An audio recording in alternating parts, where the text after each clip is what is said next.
कोणाचं पार्ट जड आहे इकडे? बोले. कारण काय? कारण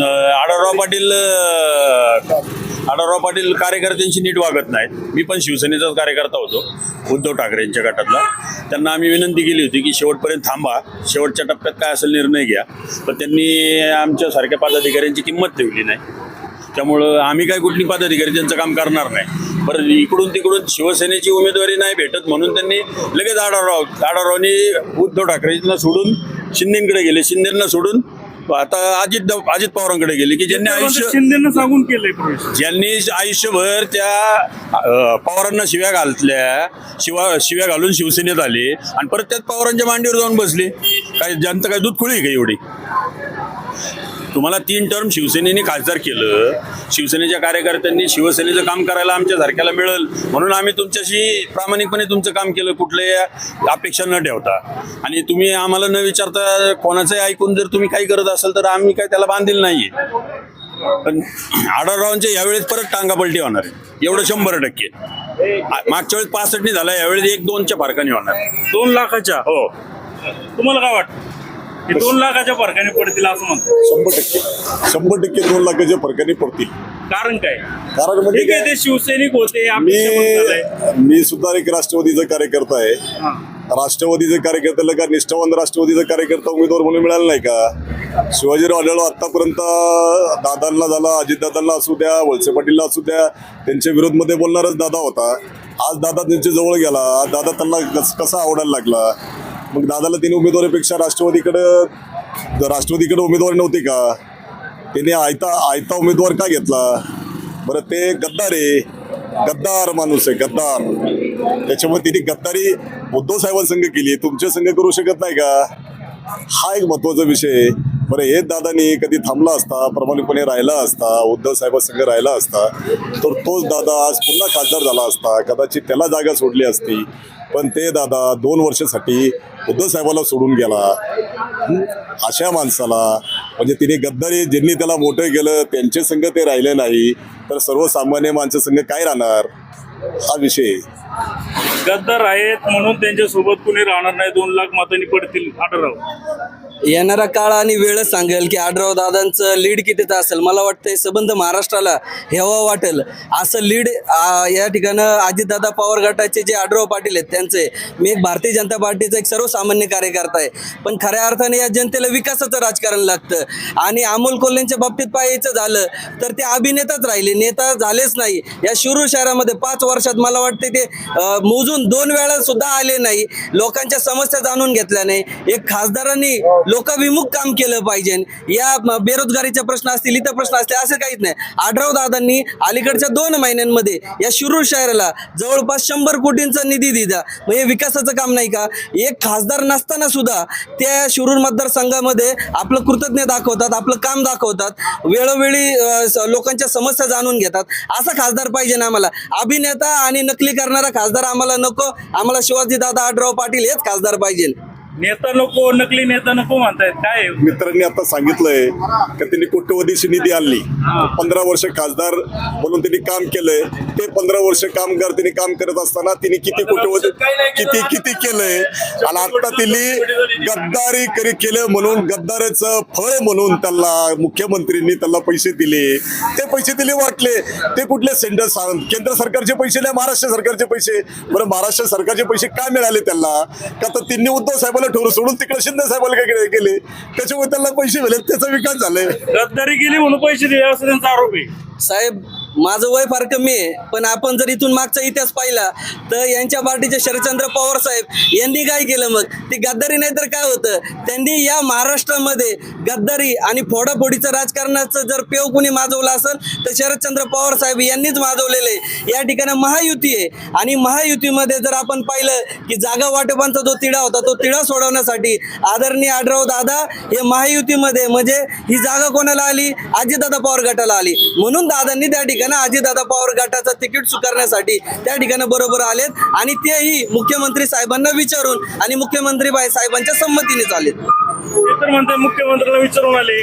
असं काय नाही. आढळरावांना उद्या जर आरपीआयनी तिकीट दिलं असतं ना तरी आठवल्यांच्या गटात गेले असते. उद्या आंबेडकर म्हणले असते ना वंचित बहुजन आघाडीत या आम्ही तिकीट देतो, आढळराव तिकडे पण गेले असते. ठीक आहे, एक आढळराव ही व्यक्ती कोणाशी प्रामाणिक नाही. आता कसं आहे, यांच्याकडे आले म्हणून हे प्रामाणिकपणाचा डंका वाजवत ती. आणि 15 वर्ष तो माणूस आमदार होता त्यावेळेस त्यांनी काय केलं? खासदार होता. 15 वर्षात काय केलं त्यांनी? काय केलं?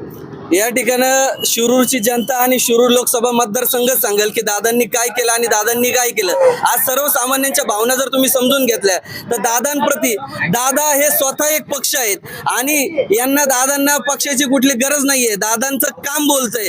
अभिनेता म्हणून फक्त आहे ना छत्रपती संभाजी महाराजांची भूमिका करायची आणि लोकांना भावनिक करायचं, तर एवढं राजकारण न करता शिवाजी आढळराव दादा हे महायुतीचे सक्षम उमेदवार आहेत. दादांनी लोकांची कामं केलेत, गोरगरिबांच्या समस्या समजून घेतल्यात, गोरगरिबांच्या भावना समजून घेऊन प्रत्येक तळागाळातील आज शिरूर शहराचा सर्वात मोठा पाणी प्रश्न हा सोडवण्याचं काम आदरणीय आढळराव दादांनी केले. त्यामुळं दादाच खासदार होतील हे मात्र नक्की आहे.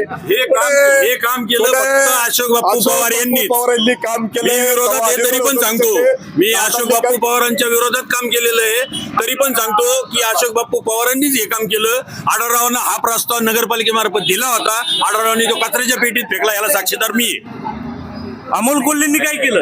हा? अमोल कोल्हे अमोल कोल्हे अमोल कोल्हेनी फक्त नाटकं केली, फक्त सिरियल केले आणि फक्त लोकांच्या भावनांशी खेळलेत. एवढंच अमोल कोल्हेंनी केले. आमचे सन्माननीय मित्र काय म्हटले की अमोल कोल्हे अभिनेते नाही, ते नेते नाही, अभिनेतेच राहिले. तर मग त्यांना मोदी साहेबांनी 3 वेळा संसद रत्न पुरस्कार का दिला याचं उत्तर द्यावं त्यांनी आम्हाला. लोकांना संसद रत्न देताय का? मोदींनी संसद रत्न दिला म्हणणं आहे त्यांचं. संसद हा वेगळा भाग आहे. संसदेमध्ये जो प्रश्न मांडतो, संसदेमध्ये जो चांगलं बोलतो त्याला संसद रत्न पुरस्कार दिला जातो. कामाचा पुरस्कार जनता देते आणि जनतेने आढळराव दादांना कामाचा पुरस्कार दिलेला आहे. हे खऱ्या अर्थाने तुम्ही समजून घेतलं पाहिजे. शेतकऱ्यांचं कांद्याचं प्रश्नाचं निर्यात बंदी केली हा प्रश्न कुणी मांडला? सगळ्यात मोठं शेतकऱ्याबद्दल. बैलगाड्याचा प्रश्न कुणी कांद्याचा प्रश्न कुणी मांडला? परत दुधाचा प्रश्न कुणी मांडला? अति महत्वाचा विषय शेतकऱ्यांचा प्रश्न मांडणारा खासदार सांगा कोणी म्हणून? खासदार होते त्यांना किती संसद रत्न भेटला? आमच्या सन्माननीय मित्रांनी अतिशय चांगला प्रश्न उपस्थित केला कांद्यांचा. पण कांद्यापेक्षा महत्वाचा मला वाटतं ऊसाचा. आणि या ठिकाणी ऊसाचा कारखाना आपला नवऱ्याचा बंद आहे. विद्यमान आमदाराच्या ह्या जे टिमक्या वाजवतात त्या कारखान्यावर बंद हे यांनी भाष्य करावं. कारण की त्या ठिकाणी अतिशय जे तळागाळातले लोक आहेत ते त्यांचं ऊस पेरतात आणि ऊसाला भाव देत नाही. आज कारखाना बंद अवस्थेत आहेत. त्या कारखान्याच्या बाबतीत पहिलं तुम्ही बोला, खासदारांनी काय भूमिका घेतली, आमदारांनी काय भूमिका घेतली हे पहिलं सांगा. मग कांद्यावरचं काय असेल त्या प्रश्नाबद्दल मी तुम्हाला उत्तर देऊ इच्छितो. कारखान्याचं उत्तर देतो. कारखान्याला ज्या वेळेस सरकारची हमी लागत होती सगळ्या आपल्याच लोकांच्या कारखान्यांना अजित पवारांनी पैसे दिले आणि जाणून बुजून पवारांबरोबर आले नाही म्हणून अशोक पवारांच्या कारखान्याला दिला नाही आणि कारखाना बंद करायचं काम हे अजित पवारांनी केले. कालच्या झालेली मांडवगण सभेमध्ये अजितदादांनी स्पष्ट सांगितलं का मी सहा कारखाना चालू करू शकतो. म्हणजे तिन्ही सहा कारखाना बंद पाडलं. 10 एनपीतले कारखाने कर्ज मिळतात आणि गोडगंगाला एनपी कारखान्याला भेटत नाही. सरळ विषय आहे की तुम्ही तुमच्या लेकराला दूध पाजताल का शेजारच्या लेकराला दूध पाजताल? जो सत्तेमधला आहे, जो सत्य बरोबर आहे त्याला त्या ठिकाणी निधी देण्याचं काम त्या ठिकाणी सरकार करतंय, त्या ठिकाणी शासन करतंय. याचा अर्थ सूड भावनेने कारवाई केली जाते असं त्याचा. सूड भावनेने नाही तर त्या ठिकाणी देशाचे पंतप्रधान आदरणीय मोदीजी हे अतिशय चांगल्या पद्धतीने ठीक आहे. आता आपला विषय चालला होता की खासदारकीचा. आता ठीक आहे, काय तुमचं म्हणणं आहे? सन्मान्य आमदार जर तुमच्याकडे आले नाही म्हणून तुम्ही सूडबुद्धीने त्यांचे कारवाई करता का? कारखाना बंद पाडलं. याचं नाही, उत्तर ठीक आहे. द्या. कारखाना कधीपासून बंद आहे? कारखाना एक वर्ष झाले. सरकार बदलायच्या अगोदरपासून कारखान्याच्या कामगारांना पगार तुम्ही म्हणले ना खासदारकीवर बोला तर 3 टर्म खासदार असलेले शिवाजीराव आढळराव पाटील यांना कधी संसद रत्न भेटलो? पण ज्यांना एकदाच भेटलं, 1च वर्ष भेटलेलं आहे. पण पहिल्याच वर्षी खासदार झालेले अमोल कोल्हेंना 2 वेळा संसद रत्न 3 वेळा संसद रत्न पुरस्कार मिळाला. म्हणजे तो माणूस काहीतरी काम करत असेल ना. ठीक आहे. आता इकडे येऊया. बाबा नमस्कार. नमस्कार. आता इथं भांडणं चालली दोघांमध्ये युवकांमध्ये. बरं. काय वाटतं तुम्हाला आढळराव की कोल्हे? हे खऱ्या अर्थानं खासदार कोल्हेच योग्य आहे, कारण संसदरत्न ते मिळालंच आहे. परंतु भाजपच्या बाबतीमध्ये जर पाहिलं तर एकदम फश्य सरकार आहे. ज्यांनी काय दिलेलं जे आतापर्यंत जे काय आणि जे सरकार आहे आजचं, इतर शेतकऱ्याच्या बाबतीमध्ये तो पूर्णपणे फेल आहे. जे आश्वासनं दिले, ते शब्द दिले, ते कुठल्याही प्रकारे ह्या सरकारने पाळलेले नाही. आमच्या मित्रांनी जो कांद्याचा विषय घेतला तो अतिशय शेतकऱ्याचा महत्वाचा विषय आहे. आणि ज्या वेळेला 14 साली सरकार बीजेपीचं आलं, त्या वेळेला त्यांनी जो नारा दिला होता की आम्ही शेतकऱ्यांना 15 लाख रुपये खात्यावरती देऊ, 1.5 बाजार भाव देऊ, काही बेरोजगारांना रोजगारी देऊ, कुठल्याही प्रकारचं आश्वासन या सरकारने पाळलेलं नाही. म्हणून असणारं आजचं सरकार पूर्ण आमच्या माहितीप्रमाणे फश्य आहे. आणि म्हणून कोल्हे हाच खासदार योग्य आहे. बाजार भाऊ नाही किंवा काय हे म्हणण्यापेक्षा खऱ्या अर्थानं आपण जर देशाचा विचार केला तर 370 सारखा कलम असेल, NRC असेल, CA असेल किंवा राम मंदिराचा असेल, हिंदू बांधवांचा बहु प्रतीक्षित विषय त्या ठिकाणी मोदी साहेबांनी मार्गी लावलेला आहे. आणि बाजारभावाचा विषय जो असेल तर त्या ठिकाणी भारतीय जनता पार्टी नेहमी शेतकऱ्यांसोबत होती आणि शेतकऱ्यांसोबतच राहील. आता जी आहे लोकसभा चाललेली आहे, ही देशाच्या दृष्टीने ही निवडणूक ऐतिहासिक ठरणार आहे. आपल्या देशाला 2 शत्रू चीन आणि पाकिस्तान आहे. संसद ही भक्कम एका पक्षाची पाहिजे. अनेक पक्षाची संसद आता भारताला घातक आहे. म्हणून एकाच पक्षाची संसद पाहिजे, बहुमत एकाच पक्षाची संसदेत असलं पाहिजे. म्हणजे आंतरराष्ट्रीय जे धोका आहे हा होणार नाही. आणि ही निवडणूक त्या दृष्टीने मोदीच्या नेतृत्वाखाली अत्यंत महत्वाची आहे. मोदींनी काय केलं ते सांगा. अहो असं नाही, मोदीने संपूर्ण जगाला, या देशामध्ये अनेक जातीचे लोक राहतात, अनेक भाषा बोलणारे लोक आहेत. माझा देश अनेक भाषा बोलणारा आहे, अनेक धर्माचा देश आहे. हे जगाला पटवून मोदींनी दिलं. म्हणून आज मोदी जागतिक नेतृत्व मोदीने दिलं. आणि Modi is a great man in all world. Kolhe की आढळराव? आढळराव. कसं काय? आढळराव हे अनेक वर्ष संसदेत काम केलेला सदग्रस्त आहे. त्यांना संसदेची पूर्ण माहिती आहे. आणि हा या वेळेला आढळराव जर संसदेत गेलं तर ते केंद्रीय मंत्री असतील. ज्या माझ्या बांधवांनी अमोल कोल्हे बद्दल जी भावना व्यक्त केली, त्यांना विचारा की शिरूर शहरामध्ये अमोल कोल्हेबद्दलचं एक काम जर त्यांनी दाखवलं तरी आपण त्यांना संसद रत्न मिळाला म्हणून जाहीर करू. शिरूर शहरामध्ये कोल्हेंच्या माध्यमातून 1 रुपयाचे सुद्धा काम झालेलं नाही. माजी खासदार शिवाजीराव आढळराव पाटलांच्या माध्यमातून 100 ते 125 कोटीचे काम येणाऱ्या काळामध्ये मार्गी लागलेले आहेत. मुख्य म्हणजे शिरूर शहराचा पाण्याचा जो प्रश्न होता तो आढळरावांच्या माध्यमातून आता मार्गी लागलाय. त्यामुळे शिरूरची जनता येणाऱ्या काळामध्ये आढळराव पाटलांच्या पाठीमागे भक्कमपणे उभे राहील आणि येणाऱ्या काळामध्ये 2 लाखाच्या मताधिक्याने आढळराव पाटील हे विजय होतील. खासदार अमोल कोल्हे आणि आमदार अशोक बापू पवार हे दोन्ही एकच असून आमदार अशोक बापू पवार यांनी शिरूर शहरासाठी 152 कोटीचा निधी दिलेला आहे. आणि तो निधी राष्ट्रवादीच्या माध्यमातूनच दिलेला असल्यामुळे कोल्हे खासदार असले तर कोल्हेंचं काम जे संसद गाजवायचे, संसदेत शिरूर शहराचे असतील किंवा शिरूर मतदारसंघातील बैलगाडा शर्यतीसारखे, कांदा निर्यातीसारखे अनेक प्रश्न मांडलेले आहेत. त्यामुळे अमोल कोल्हे साहेबांनी योग्य ठिकाणी योग्य बाजू मांडली. त्यांचा प्रश्न होता की कोल्हेंचं काम दाखवा. कोल्हेने अनेक कामं केलेले आहेत. हा जो नगर पुणे जो रस्ता मंजूर केलेला आहे आता, हा नितीन गडकरीच्या माध्यमातून हजारो कोटी रुपये मंजूर केलेले. स्वर्गीय बाबूरावजी पाचरणे साहेबांनी या रस्त्यासाठी नितीन गडकरीजींकडे पाठपुरावा केला होता आणि त्यांनी या कामामध्ये अतिशय हेरारीने भाग घेतला आणि त्याचं श्रेय येणाऱ्या काळामध्ये हे लोक लाटणार आहेत. त्यामुळं याचं सगळं श्रेय जे आहे ते स्वर्गीय आमदार बाबूरावजी पाचरणे साहेबांना जाते.